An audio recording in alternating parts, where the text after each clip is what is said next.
son fils Eliezer de Damas, et puis Ismaël, qui veulent à tout prix, chacun est en train de lutter pour être l'héritier, à qui va avoir l'héritage. Et le troisième enfant il prend donc qui? Isaac. À quel âge avait Isaac? Quel âge avait-il, pardon? Quand tu lis les Écritures, tu as tendance à voir qu'il prit l'enfant. On te parle d'un enfant. C'était déjà un adulte, finalement. Isaac avait 37 ans. Regardez la conversation. Dans la conversation, tu vois qu'il avait 37 ans. Il était déjà adulte. 37 ans, c'est pas un enfant. Ouais, ce n'est plus un enfant. Donc, il savait les enjeux. Et vous allez comprendre ce qu'Isaac a posé comme acte qui va faire qu'Isaac va être ce qu'il est plus tard. Et donc, Abraham dit à sa femme Sarah qu'il amène Isaac à l'école qu'on appelle en hébreu la yeshiva de Shem et de Héber. Shem, les Juifs sont sortis de qui? Ils sont sortis de Héber, fils de Shem. Ce sont eux les sacrificateurs. Shem, le fils de qui? Shem, c'est Sem en français. Sem. Le fils de qui? De Noir. D'accord. OK?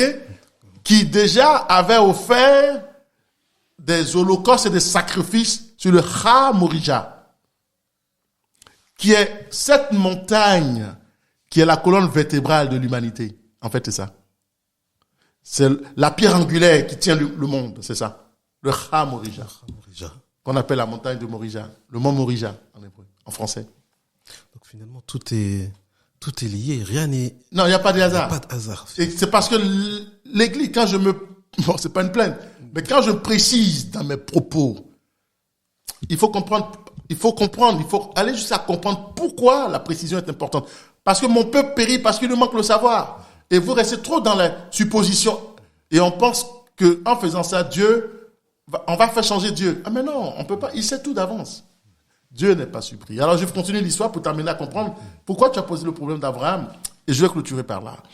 Je raconte pour les auditeurs pour qu'ils comprennent la véracité des choses. Tout à fait. Donc il dit à sa femme Sarah, j'amène mon fils dans l'école, la yeshiva de Shem et de Héber. Il va apprendre quoi? La Torah.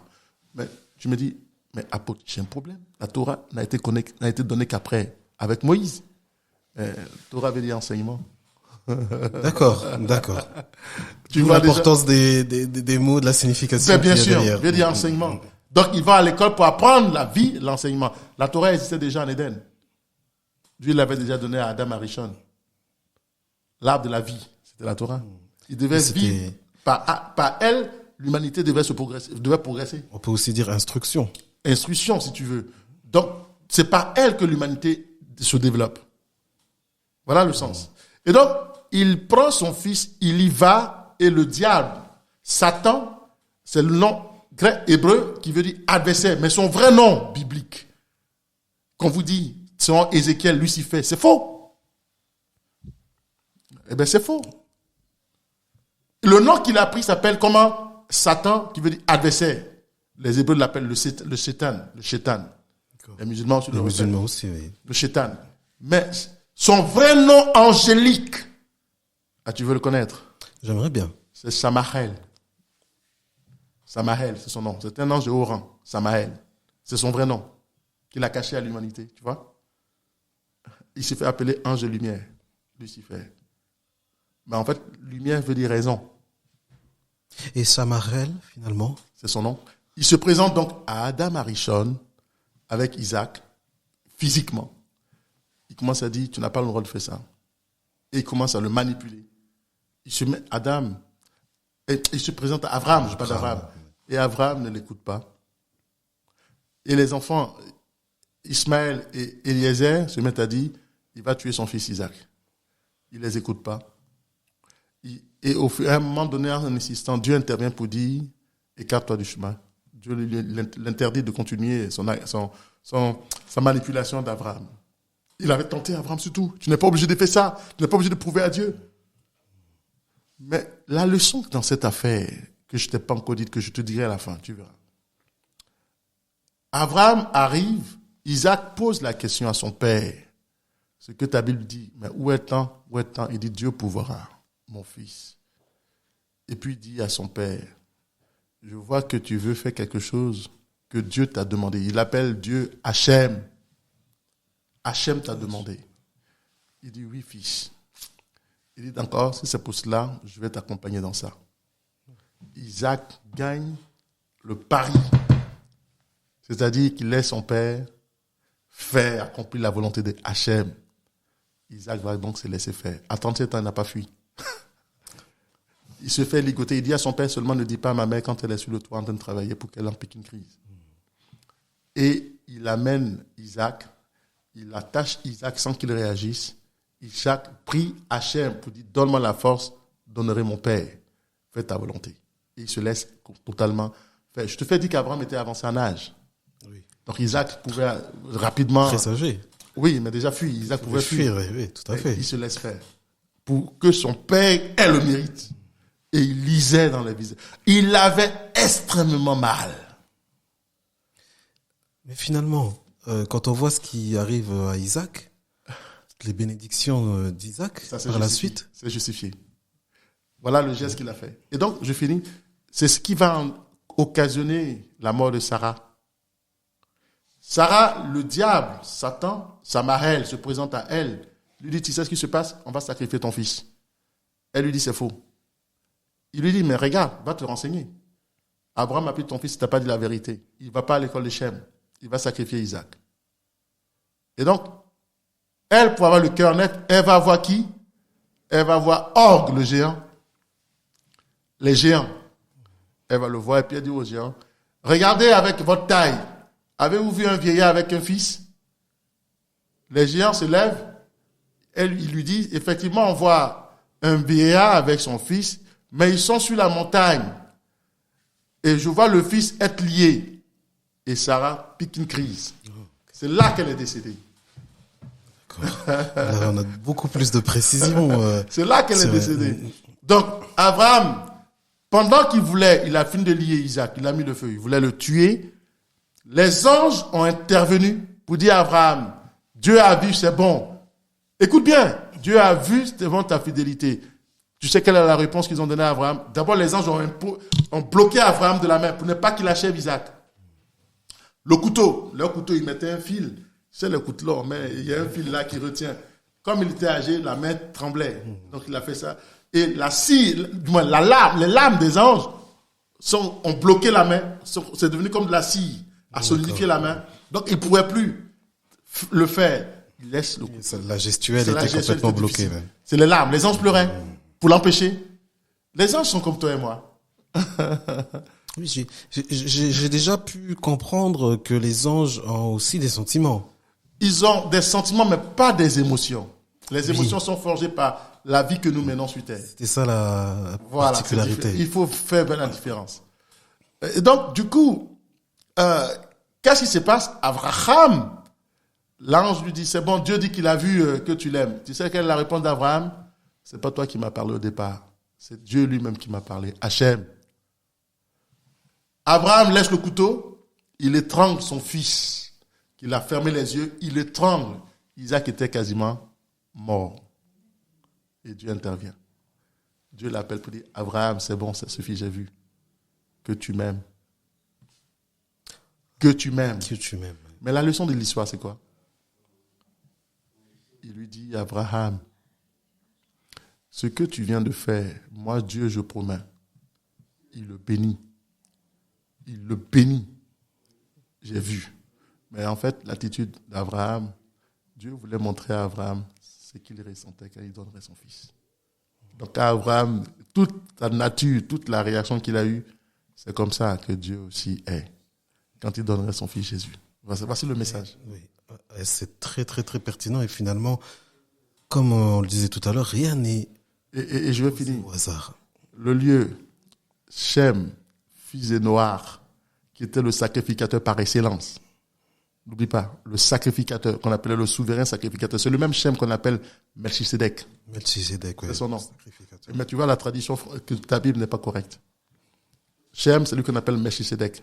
Roi de Salem. En fait, c'est roi de Jérusalem, de Jérusalem. Donc, il avait été le premier à donner cet endroit-là une offrande. Noah a donné une offrande. Adam a donné une offrande. Noah a donné une offrande. Et Shem a donné une offrande. Dieu a agréé celui de Shem. Tu vois? Donc, Abraham aussi donne une offrande. Dieu a un dilemme. Il faut que les deux, si Dieu garde celui d'Abraham, Noah, et du moins Shem, est comment? Est lésé. Or, Shem est quoi? Est le sacrificateur par excellence. Qu'est-ce que Dieu fait? Dieu associe donc l'endroit, il appelle cet endroit-là, Yerushalayim. Très, très, très Voilà pertinent. le message. Très pertinent. Et encore plus pertinent lorsqu'on sait que finalement, Dieu a mis Abraham à l'épreuve en lui montrant non seulement que il est Dieu et que Abraham est son serviteur et qu'il se doit de l'aimer. Je pense qu'il a fait ses preuves, mais aussi pour lui montrer que voilà comment ça allait se passer aussi avec son fils Jésus. Bien sûr. Très, très pertinent. On passe très rapidement à la 4e question parce que c'est très enrichissant, mes chers auditeurs. J'espère que vous écouterez jusqu'au bout. Donc, y a-t-il des enseignements spécifiques ou un passage biblique qui a eu un impact profond sur toi et tout au long de ton chemin spirituel? On a souvent un petit verset qui nous guide, qui nous fortifie dans les moments les plus difficiles, ou ne serait-ce que qui nous conduit dans notre routine. Oh, le passage que j'aime le plus, qui est excellent pour moi, c'est celui de, je crois, Éphésiens. Ou Éphésiens chapitre 1, où Paul parle, je pense à Philippiens plutôt. Il dit, je suis persuadé, j'ai confiance en Dieu, que celui qui a commencé cette bonne œuvre en vous l'achèvera. Il dit, je suis persuadé, j'ai confiance à Dieu pour cela, que ce qu'il a commencé avec toi, il amènera à son terme. C'est un engagement, une garantie que Dieu lui-même a pris. Tant que je dis un oui éternel à son appel, quelle que soit la nature, Amen. il va m'amener à son terme. Et je pourrais dire la conclusion que j'aborderai tout à l'heure dans votre séminaire. Je pourrais avoir cette conclusion. C'est-à-dire, dis ceci, excellent. Quand je dis excellent, Dieu dit excellent, on comprend les deux de la même manière. La conception d'excellence, quand Dieu dit excellent, je dis excellent. Ça sous-entend que excellent, c'est une conclusion. Je n'ai pas de regret. J'ai achevé la course. J'ai fait exactement ce qui m'était destiné. C'est ça.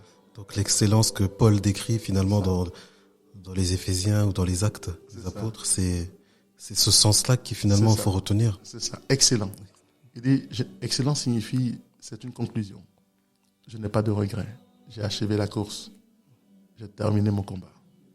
C'est fini. Maintenant, j'attends la récompense. C'est ça que je garde en mémoire. Je dis pas court encore. Et finalement, ça nous remet en phase aussi avec nous-mêmes. C'est-à-dire que si toi tu as du parcours. Parce que l'appel de Dieu, comme je le dis, est éternel. Et je dois veiller à toujours dire un oui constant. Pour vivre les meilleures choses qui sont réservées, qui ne sont pas encore connues. Parce que Dieu, qu'on dise, il a une particularité que j'admire très bien, c'est son avarisme dans les détails, qui me laisse le soin de découvrir moi-même. À chaque fois que je dirai oui, avec un oui constant, voilà la réalité.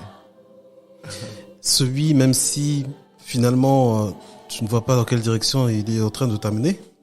Oui, mais c'est ça la particularité. C'est de lui faire confiance. Le mot confiance, C'est ça. il est central. Il faut lui faire confiance parce qu'il a une particularité d'être fidèle. Il a pris 2 engagements vis-à-vis de toi. Le premier engagement, c'est qu'il me fait comprendre que dans l'appel, il y a une espérance infiniment grande. Il dit, il fera au-delà. Celui qui a la puissance qui agit en vous fera au-delà Au-delà de nos propres espérances. de ce que nous pensons. Donc tu vois déjà qu'il a une capacité à aller au-delà que j'ignore. Et la seule chose, c'est une garantie qu'il a prise. Il me demande, moi, de maintenir mon oui constant. Et la deuxième, Paul le dit bien, je suis persuadé que celui qui a commencé cette bonne œuvre en vous l'amènera à son terme, l'achèvera. Donc ces 2 engagements qu'il prend vis-à-vis de moi me rassurent. Et finalement, ça te conduit chaque jour de ta vie. Après avoir passé l'écrasement, j'aurais dû abandonner. Pourquoi je ne l'ai pas fait? Parce que tu étais persuadé Qu'il l'amènera à son terme. qu'il t'amènera à son- J'étais seul. J'ai souffert. Mais qui m'a tenu par la main pour que j'y arrive, pour que je sois là en face de toi, pour raconter ce que vous entendez. C'est du vécu. Mais imaginons que je n'ai pas dit oui, je n'ai pas de vécu. Que vous aurais-je dit qui ait du sens? Parce qu'il y a 66 livres dans la Bible. Il faut en être le 67e. Qu'est-ce que tu veux que je raconte du 67e, qui est la page qui m'est réservée? Très pertinent. Je n'aurais rien. Et j'aurais rien vécu. Alors Dieu a voulu que je vive ces choses pour l'Église et pour moi-même. Donc j'ai une relation, j'ai confiance en lui, je sais ce qu'il fait. Donc aujourd'hui, n'importe quelle situation, ça me fera mal. Mais je saurais garder encore silence parce que j'ai déjà vu.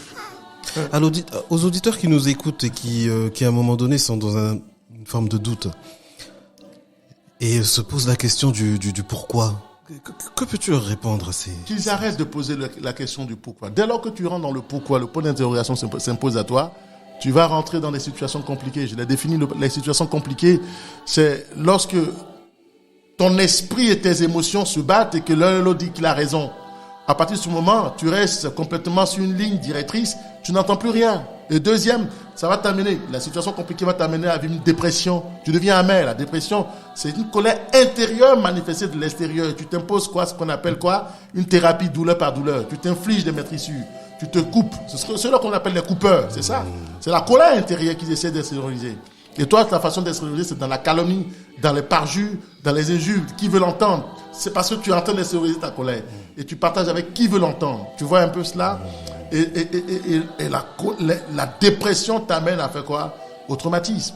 Mais le traumatisme, comme je l'ai défini, c'est quoi? C'est l'incident, c'est le résidu qui s'accroche à votre vie, qui menace de vous détruire avec les incidents du passé. Voilà le problème. C'est le pourquoi qui amène ça. On doit faire face au quoi? Quand tu fais face au quoi, eh ben, tu as la réalité de la vie en face de toi. Quoi faire? Tu as les moyens que tu vas... Mais si tu dis pourquoi, eh ben, tu vas vouloir tout interpréter. Dieu ne s'explique pas. Dieu ne s'explique pas. Dieu se vit. Dieu se vit et pour le vivre, c'est le quoi. Quoi faire? Quoi faire? Est-ce que tu penses que beaucoup sont dans le... C'est pas beaucoup, pourquoi? Mais je te donne même les statistiques. 75% des chrétiens sont dans le pourquoi. Puisque 75% des chrétiens resteront à l'enlèvement. Et que 25% mondial seront enlevés. C'est quand même très peu. Mais c'est les Population statistiques. mondiale. Ce qui est fou, c'est que même le diable le sait. Je donne les chiffres tout de suite. Je ne l'ai pas inventé. Il y a combien de types de terre? 4. La première terre. L'évangile tombe dans les pierres pour une terre pierreuse. Elle ne pousse pas.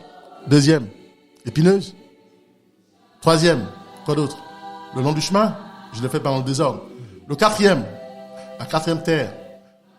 C'est la bonne terre. Et elle donne combien? 30, 60 et 100. On est d'accord? Mais ça fait combien de terres au total? En pourcentage? 100%? 4. Ça fait 100%. Tu es d'accord? 4. 4 sur 4, ça fait 100%. Très bien. Retourne dans l'Apocalypse. Apocalypse nous dit quoi? Le monde entier est sous la domination du malin, mais nous sommes de Dieu. Le monde entier. Quand il dit le monde entier est sous la domination du malin, ça veut dire quoi? Combien de pourcents? Il englobe le 100%. Et puis il y a le mais, nous sommes de Dieu. Ça veut dire quoi? Il n'a pas le contrôle total de la terre. Donc il y a un pourcentage qui l'échappe, que le diable veut récupérer. C'est lesquels? Donc tu vois? C'est ceux qui sont sur la bonne terre. Eh ben tu vas voir. Donc tu vois bien, regarde bien. 3 quarts, c'est les 3 mauvaises terres. Quart, ça donne combien? Un quart... Non, quart, 3 c'est quarts. 30%. 30, non, 3 quarts, 33. ça donne... 30, non, 3 quarts, ça donne 75. 75, pardon. Oui. Et les le reste, 1 quart, ça donne combien? 25%. Voilà le chiffre. Donc 25% de la population Mondial. mondiale. 25% est enlevé et 75%. Les 75, tu penses que c'est qui? C'est pas des païens C'est aussi des chrétiens. qui ont connu le Seigneur mais qui l'ont pas vécu. Voilà la réalité. Donc cette routine d'aller à l'église, là je sors un peu du cadre, mais c'est très intéressant. Cette routine d'aller à l'église et de finalement croire qu'on est dans le bon chemin. Là je parle avec des mots crus. Est-ce que 75% des chrétiens sont dans cette configuration? C'est ce que la Bible dit. C'est pourquoi Jésus a dit, ce n'est pas tous ceux qui disent Seigneur, Seigneur, il a été clair. Très bien. Question à explorer, cher auditeur. On passe à la 6e question. Donc, votre foi chrétienne, à un moment donné, ta foi chrétienne, pardon, à un moment donné, a été influencée dans tes relations personnelles, mais aussi par ton choix de carrière professionnelle, personnelle, mais aussi de manière générale dans la perspective de la vie. Comment cette foi chrétienne-là a influencé toutes ces parties? Ça a pris du temps. C'est un processus. Faut pas parce que je parle comme ça que tu penserais que ça a été fait du jour au lendemain. Ça paraît beau à entendre, mais il y a eu du chemin. Ça me fait 22 ans de ministère à gérer les hommes. Et j'ai beaucoup appris. Je continue d'apprendre. Mon leadership, c'est pas fait du jour au lendemain. J'ai des appris pour apprendre. C'était l'une des qualités. Important quand même, désapprendre pour apprendre. C'est très important ce que tu dis là. Il fallait ça. Et je continue d'apprendre. J'ai investi. Un bon leader, un leader qui se veut excellent, c'est le leader qui désapprend pour apprendre et continue d'apprendre. Il s'auto-éduque. J'investis, j'apprends, j'étudie, je continue d'étudier. Très important. C'est important. Et puis, je laisse Dieu continuer le reste. Je dis pas Dieu va m'apprendre. Je vais apprendre. Donc, il y a toutes ces choses-là. Je suis pas devenu ce que je suis devenu aujourd'hui. J'ai connu Christ, j'avais 15 ans. Aujourd'hui, j'en ai combien? 50 bientôt. Il y a un parcours. Quand même. Eh ben voilà. Et donc, il y a des choses que je vois différemment. D'ailleurs, pour la petite aparté, d'ailleurs, c'est le titre de notre podcast, Parcours. Donc, c'est très significatif de se dire qu'on n'est jamais arrivé quand on croit qu'on est arrivé. Non, faut jamais dire ça. Parce que j'ai pas encore fini d'explorer tous les contours et les éléments rattachés à mon appel et à son but. C'est le Seigneur qui le sait. Donc, il continue de m'appeler même étant apôtre. Et je dois dire oui pour explorer d'autres horizons. Je ne serais pas venu là, je ne t'aurais pas vu. Tout à fait. Tu vois ce que je veux dire? Tout à fait. Et ça fait partie de l'appel, tout ça. Très bien. Très bien. Prochaine question. Quels sont les moments de joie? Parce que j'imagine, il y en a énormément des moments de joie en tant que chrétien, dans la transformation ou dans la guérison que tu attribues à ta foi chrétienne. Voilà. Bon, il se peut qu'à un moment donné, tu as rencontré des moments de joie qui ont permis non seulement de te transformer, mais aussi de t'apporter quelque chose sous la forme d'une guérison. Et est-ce que tu l'attribues à ta foi chrétienne ou tu l'attribues à... Non, je vais te dire franchement, le plan de Dieu s'explique par ceci. Quand vous sondez les Écritures, tu as tendance à comprendre qu'il y a plus de souffrance que de moments de joie. Mais c'est quoi l'onction en fait? Les chrétiens doivent chercher à définir ce que c'est que l'onction. L'onction, c'est un mélange de joie et de douleur, de myrrhe et d'aromates. Si j'enlève donc la souffrance, je ne serai pas moi. Il faut qu'il y ait les deux pour qu'on parle d'onction. D'accord. Donc, je ne peux pas te dire que j'ai connu des moments de joie, j'étais malade. Dans mon écrasement, j'ai été malade. J'ai été opéré 3 fois. Où était Dieu? J'ai connu 3 opérations successives. Il est très important que nos auditeurs entendent ça. J'ai connu cela. J'étais à l'hôpital. J'ai souffert. Il y a des choses que je ne peux pas énumérer, mais j'en ai connu. Mais qu'est-ce que tu diras? J'en suis sorti totalement guéri. Totalement guéri. C'est en cela que j'ai compris que c'était lui qui était à la manœuvre. Et je peux en parler parce que je suis bien. Pour la course. Est-ce que tu vois ce que je veux dire? Donc, quand je raconte ceci, j'ai du vécu, j'ai une histoire à raconter et j'ai une relation avec Dieu. Je le connais, il est pour moi. Je ne dis pas que je suis pour lui, il est pour moi. C'est ça. C'était là qu'il voulait m'amener. Et j'ai d'autres choses encore à vivre avec lui. Je n'ai pas encore fini. Très intéressant. On arrive à la fin de notre podcast. Dernière question, comme on a l'habitude de poser à nos convives, à nos invités. As-tu un mot pour un auditeur qui nous écoute aujourd'hui et qui a besoin d'un mot de réconfort? Je dirais à tous nos frères et sœurs qui sans doute vont écouter cette émission et prendre le temps de bien analyser mes propos. avec Dieu, Dieu sait ce qu'il te promet et il faut le mériter. Tu n'auras pas facilement. Méritez tout ce que vous devez avoir en Christ. Et répondez, et pour la seule façon de mériter, c'est de répondre par un appel éternel, par un oui constant. Plus tu dis oui, plus tu rentres dans les choses qui te sont cachées, que tu dois découvrir. Et éviter de choisir l'option d'abandonner, c'est mettre un terme au processus. Voilà ce que je peux dire. Et c'est sur ces mots que nous allons rester. Merci beaucoup, apôtre Djadji. Le plaisir est pour moi. J'espère vous retrouver sur un prochain podcast. Ça marche. Que Dieu vous Merci. bénisse. Shalom. Shalom.